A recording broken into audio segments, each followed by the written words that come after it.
I'm very excited to be back in Shenzhen, and especially here at the Maker Faire. Last June, I retired from Shenzhen American International School.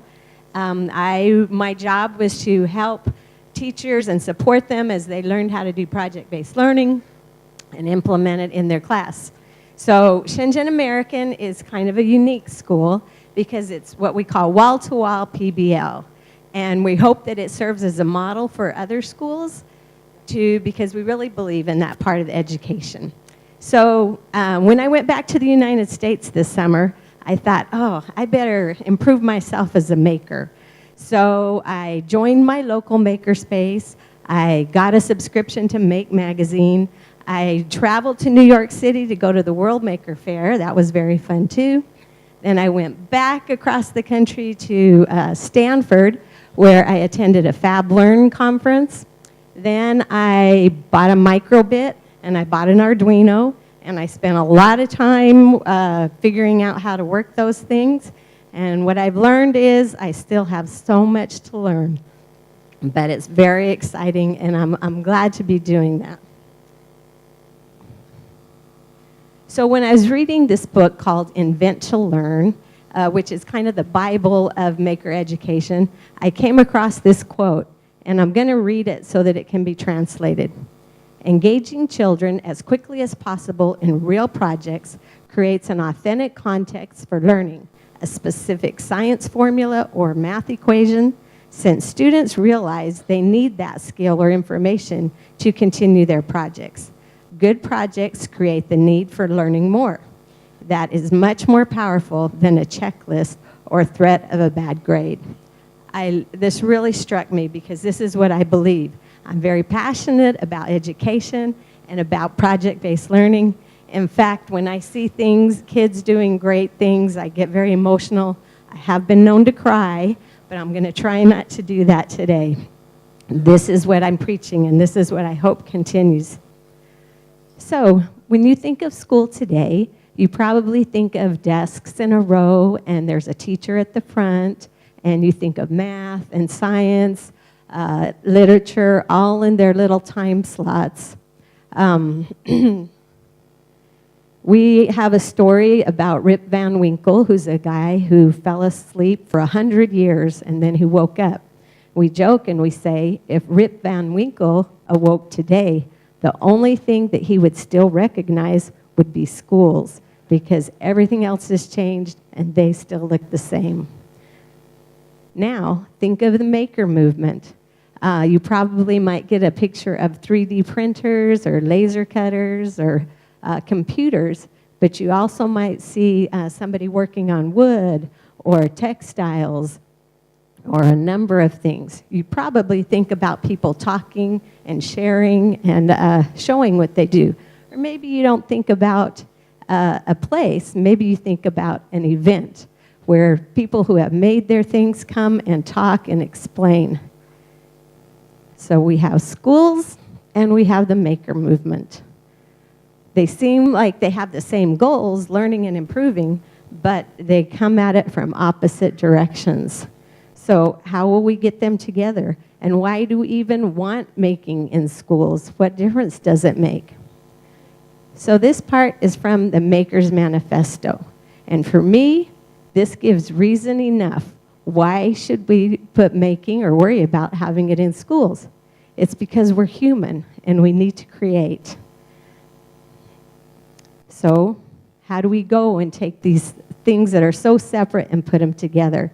Sometimes a school will open a makerspace in a library, or they'll put it in a classroom, or maybe they have it as an elective class or an after-school program that those who are interested can attend. And this is a great start, but we need to continue from there, because this is what happens at school. There's so many initiatives, so many goals that you have to do that making becomes just an add-on. It's not, it can't fulfill the full power of making because it's just a small part. The education system continues the same, the status quo, so we've got to do more. So how can we do it? I think the way to bring the schooling expectations and the culture of the maker movement together is through project-based learning, or PBL. So what is PBL? Just like it's hard to define what's a maker, we also have the same problem on trying to pinpoint what is project-based learning. But here's a simple explanation, a simple definition from Edutopia. Sometimes it's easier to say what project-based learning is not. It's not unstructured time. It's not inquiry-based learning, although we do use inquiry in it. It's not genius hour. It's not 20% time. And it's not doing a project at the end of a unit. Project-based learning is a philosophy. It's a method. It's about learning content. It's about relevancy, and it's about relationships. It's messy and complex, and sometimes it's scary, but it has the power to transform a teacher or a class or a school. Although we can't really define it well, there are some characteristics that are common to all high-quality project-based learning experiences. And many of these you would probably think of when you think of the maker movement. They go together. So sometimes teachers confuse projects with project-based learning. Now, I'm all for hands-on. We need to do hands-on. But these kinds of projects don't have those characteristics to help get to the deep learning of it. That doesn't mean it's a bad thing to make a model of a sail. Just know that that has a different purpose than project-based learning, not exactly the same. Heather Wolpert-Gowron, who's an author, compares project-based learning with a project by saying it's the difference between the atmosphere at Disneyland and the atmosphere at Six Flags, or a carnival if you don't know Six Flags. Now, the roller coasters at the carnival are great. We love them, but their decor leaves a little bit to be desired. Well, at Disneyland, you are submerged in a story from the minute you step into that line. The ceiling, the walls, the ground that you tread on is all leading to that end result. So when you teach with project-based learning, it's the same thing. You take the content and you couch it into a tale. And through that tale, you have a problem to solve or an activity to develop, and the learning happens as you come to present that end result. Sometimes teachers think that you have to throw out all the traditional stuff when you do project-based learning, and that's not true either. There's a place for lectures, there's a place for tests in project-based learning. The best way to learn, best practices are best practices. What we have to do as educators is make sure that we're doing it because it's the best way to do it and not because we've always done it that way. So everybody loves Disneyland, but we have to meet educators where they are today. The idea of, nobody's going to argue that this 21st century skills such as communication, collaboration, and critical thinking are important. We think they're important. But the reality is that teachers in schools are judged by test scores. So can we say that maker-embedded project-based learning can raise test scores? There is a growing body of evidence that says students who have learned through PBL perform as well or better on standardized tests. And they don't forget it after the exam is over. So educational research is showing things that we knew intuitively. When you have authentic experiences, you remember more, you're able to transfer it and use it. So this is the part when I usually start to cry. When I look at the kids, some of these are Carrie's kids, and the learning that they got through those projects, which started, at least some of them started with the idea of helping other people. So they decided they were going to make lights. They made light kits. They sold it to earn money. to give to a charity. Each one chose their own charity that they were giving it to. They learned math. They did a lot of math. They also learned about the country that they were giving these and going to donate their money to. They learned social studies because they learned about the history. So the anecdotal evidence is that kids are more motivated and they're willing to do things over and over again. And I didn't cry, yay.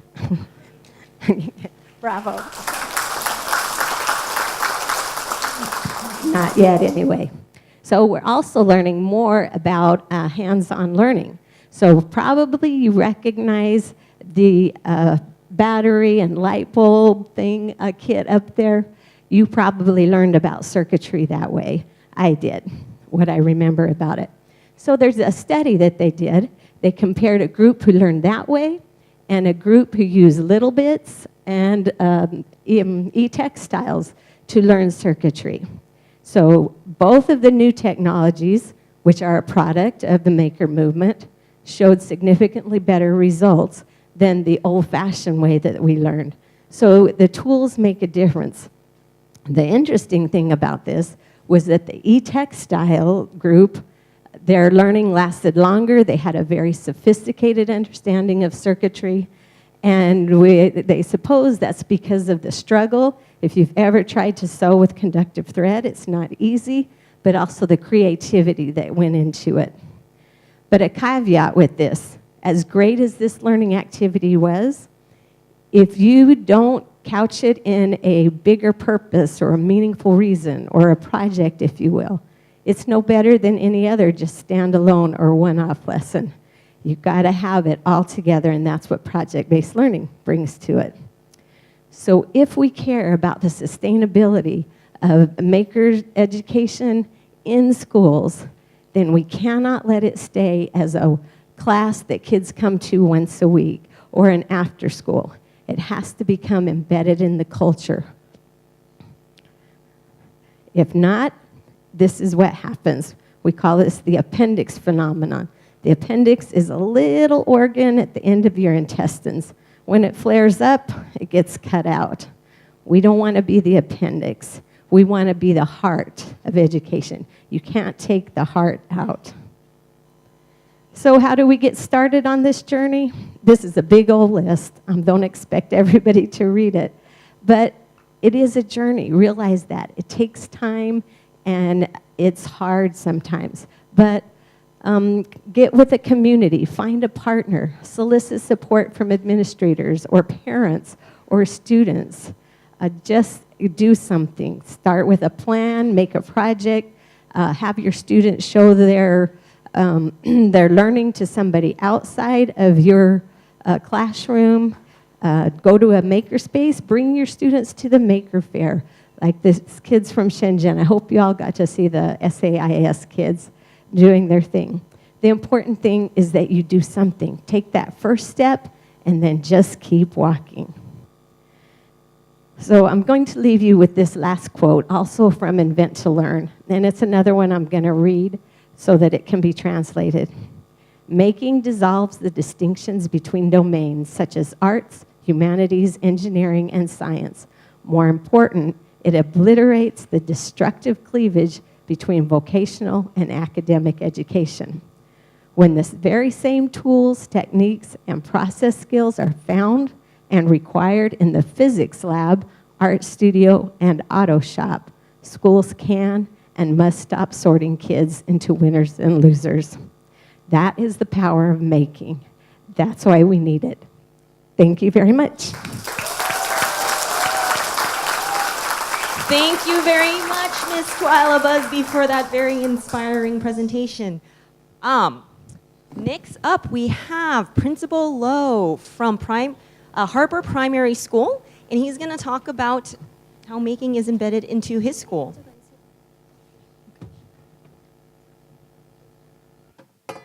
I think we have a moment. Does anybody have a question for Twila? Whoa.